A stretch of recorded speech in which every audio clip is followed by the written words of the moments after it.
kwenye ahadi ya Mungu. Usipomwona Mungu, imani yako itakuwa kwenye ahadi na sio kwa Mungu anayetimiza ahadi. Ngoja narudia tena. Unahitaji kumwona Mungu kwenye ahadi iliyoko kwenye Biblia. Haijalishi ni mhubiri gani anakwambia, haijalishi ni mwalimu yupi anakwambia.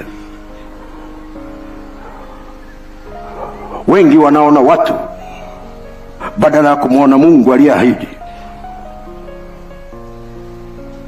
na kwa sababu hiyo wanajikuta wamejenga mahusiano mazuri na ya karibu na watumishi wa Mungu kuliko Mungu wa mtumishi.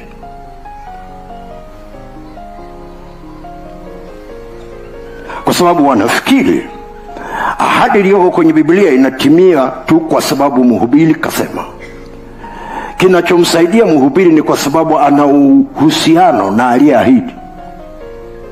Akipoteza huo uhusiano na aliyeahidi, hataona na hataonyesha watu juu ya huyu Mungu aliyeko ndani ya ahadi. Kwa sababu ndani ya ahadi neno linakupa imani.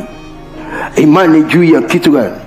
Juu ya Mungu ambaye ametoa ahadi ya kwamba anaweza akafanya alichoahidi. Tuko pamoja. Bwana Yesu asifiwe.